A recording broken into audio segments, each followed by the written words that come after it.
O meu nome é Ana Cristina Consolado, neste momento é Oliveira, porque fiquei com o apelido do meu marido. Vim parar à escola um ano antes de se dar o 25 de Abril. Penso que foi no ano letivo 72-73, o primeiro ano. A vida aqui não era propriamente fácil. Aliás, eu vim porque morava na Amadora, desde sempre. Nasci na maternidade Alfredo da Costa e vim com 2 meses para a Amadora, portanto a minha vida foi sempre feita aqui. Entretanto, quando chegou a altura de vir para o Liceu Nacional da Amadora, foi um percurso normal de sair de uma escola da Amadora para outra, como é evidente. E pronto, e aqui os dias vividos antes do 25 de Abril não eram propriamente fáceis, porque tínhamos que ter cuidado com tudo. Eu lembro-me de gastar borrachas Pelican inteiras quando era a visita do reitor, penso eu que era do reitor ou do presidente, eu já não me lembro muito bem. Sei que era um alto cargo, fosse da escola, fosse da política, da altura, e, portanto, havia muitos riscos nas carteiras, como era evidente, os alunos iam escrevendo, e eu achava muito injusto porque a carteira que me calhava na altura, se tivesse muitos riscos, eu tinha que tentar apagá-los ao máximo para não ser penalizada por isso. Eram coimas aplicadas às carteiras que estavam em mau estado. Depois os pais eram contactados e o resultado não seria seguramente o melhor, não é? A escola estava muito arranjada. E éramos forçados, entre aspas, a mantê-la assim, porque se não a mantivéssemos assim, caldo entornado. Lembro-me também uma vez, eu tive problemas do apêndice e tinha acessos de vómito que não controlava, e uma vez isso aconteceu e eu fui logo questionada por que razão é que eu não trazia a bata. E sempre antes de entrar para uma nova aula, eu tinha que explicar à professora porque é que não trazia a bata naquele dia, porque eu tinha sujado, evidentemente. Por pisar os canteiros da escola, ficava-se 1 a 2 dias de suspensão em casa. Tudo era controlado ao máximo. Depois, no ano seguinte, eu repeti o primeiro ano. No ano seguinte dá-se o 25 de Abril, a meio do ano letivo, ou já perto do final, e então passou-se do 8 para 80. Lembro que quando se deu o 25 de Abril, de virmos para a porta do liceu e ser um mar de gente e o reitor sair escoltado. Porque eu penso que na altura o reitor até era um senhor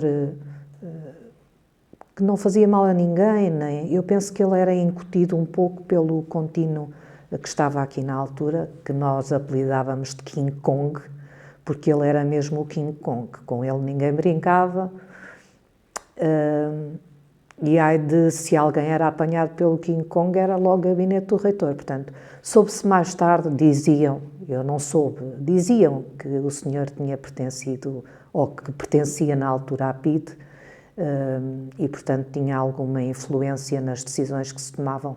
Se era assim ou não, não sei, não faço a mínima ideia, porque na altura tudo depois era apelidado de pertencer a algum grupo que fosse da época fascista, digo eu. Mas pronto, o reitor da altura, não me recordo o nome, até era uma pessoa eu achava que era muito benevolente e tudo o que surgia, eu penso que era mais por conta desse senhor que estava à frente do pessoal menor. Se é que se pode dizer que é menor. Na altura era assim que se chamava, não sei. Eu penso que a primeira, que era só de raparigas.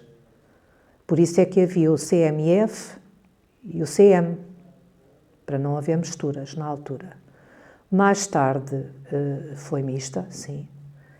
E acho que fazíamos os disparates comuns a todos os alunos, de brincadeiras, de partidas, de jogos. Eu acho que isso é comum a todos os tempos, penso eu. Depois do 25 de Abril foi uma grande confusão. Tudo era permitido, toda a gente tinha hipótese de fazer o que lhe apetecesse. Na altura lembro-me que indivíduos da Sorefam vinham fazer meetings e também nunca cheguei a perceber muito bem porque é que eles vinham fazer os meetings, porque nós não tínhamos nada a ver com a Sorefam, mas sei lá, era a onda da altura, digo eu. E lembro-me eram poucas as cadeiras que tinham braços, poucas as cadeiras que tinham pernas, tudo era permitido, desde fumar charros nos corredores, desde haver sexo nos jardins, nas traseiras do liceu, que era descampado, tudo foi permitido depois. Sei que nesse ano houve muita gente que passou com passagem administrativa, porque, pronto, como aquilo foi perto do final do ano letivo, isso aconteceu.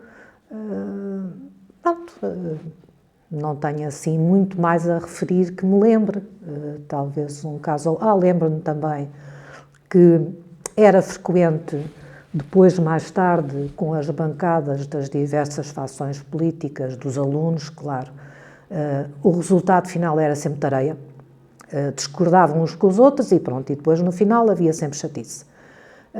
E entretanto, eu lembro-me que uma vez os comandos foram chamados, lembro-me de eu estar naquela confusão, naquela amálgama de gente, e eu já nem sei quem é que o chamou ou por que razão o chamou, isso eu já não me recordo. Sei que eles disparavam para o ar as metralhadoras e nós afastávamos-nos todos. Assim que percebíamos que eles baixavam as armas, voltávamos todos a juntar-nos e havia frequentemente estes episódios de... Não sei se achava que era liberdade, se era... Eu não sei porque é que havia isso. Eram movimentos estudantis e que tinham aquela postura, não faço ideia. Os cortinados da sala polivalente serviram, penso eu, de cascóis e se calhar mais outras coisas que eram necessárias na altura, não sei se saias, se o quê. Fazia-se muitos, não era meetings, na altura era um nome que eu não me recordo agora, que os intervalos serviam todos para viva o 25 de Abril, viva a liberdade, viva tudo e mais alguma coisa. Lembro-me de alguns cantores de intervenção virem cá, geralmente fazia-se, não sei se pode chamar concertos, mas na altura recordo-me que eu acho que ainda havia um ou dois, depois de muita luta em casa de conseguir vir, porque era à noite. E lembro-me que eram alguns cantores de intervenção, não me recordo quais exatamente, mas pronto, isto depois passou a ser, lá está, tudo muito cheio de regras para, à partida, não ter quase regras. Pronto, foi um pouco assim. Mas, apesar de tudo, eu gostei muito de estar aqui. Gostei, era muito divertido estar aqui, porque havia sempre muita diversão no meio do que era suposto nós estarmos aqui, que era aprender e estudar, mas também havia muita diversão. Eu estive, portanto, até ao curso geral, fiz na altura o 5º ano, que se chamava o 5º ano, e depois escolhi letras. Fui para letras, com as específicas de alemão e inglês, penso eu que na altura era assim. Se bem que eu gostaria de ter seguido ciências, porque a minha ideia era seguir medicina. Mas como eu tinha notas tão baixas na parte de ciências, era quase um tiro no pé seguir ciências. E então segui letras. Mais tarde, depois de acabar o liceu, pensei em seguir, mas entretanto depois a vida também não era muito fácil para os meus pais e acabei por começar a trabalhar e fiquei por aí. Mais tarde voltei à escola, já com, penso eu acho que tinha talvez uns 20 anos ou 19, porque eu terminei, entre aspas, o 10º ano, portanto o 11º, assim é que era, 9º, 10º, 11º, exatamente, e não tinha concluído as disciplinas de filosofia e português, parece-me que era. Voltei, propus-me como aluna externa, fiz esses exames e depois, mais tarde, entendi que devia fazer o 12º ano, porque mesmo a nível do meu emprego já começava a ser necessário ter o 12º ano e, portanto, depois vim, fiz... Na altura, não sei se era equivalências que me podiam dar ou eu podia optar, em vez da filosofia, optar por psicologia.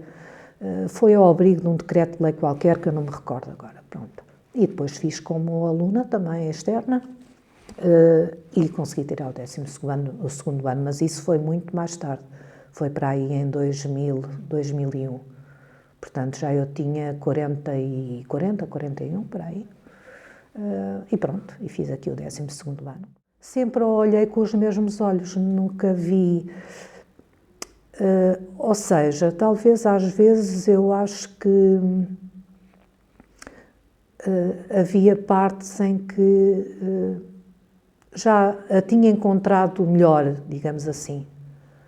Melhor no aspecto da escola. Mas, no geral...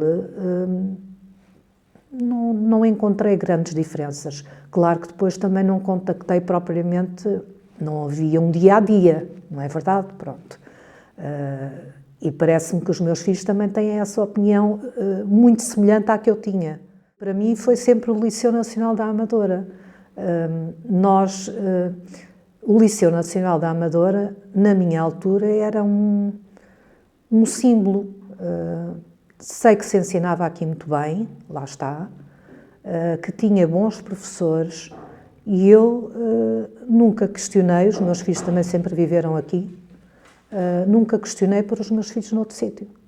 Portanto, eles também foram filhos desta escola também.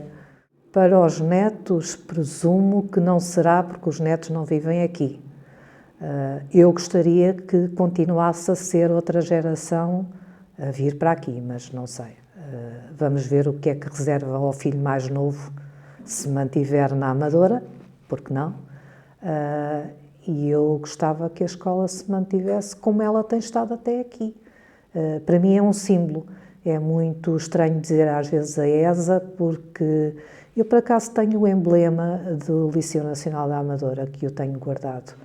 E mais uma ou outra coisa, e podia ter-me lembrado de trazer, mas por acaso não me lembrei.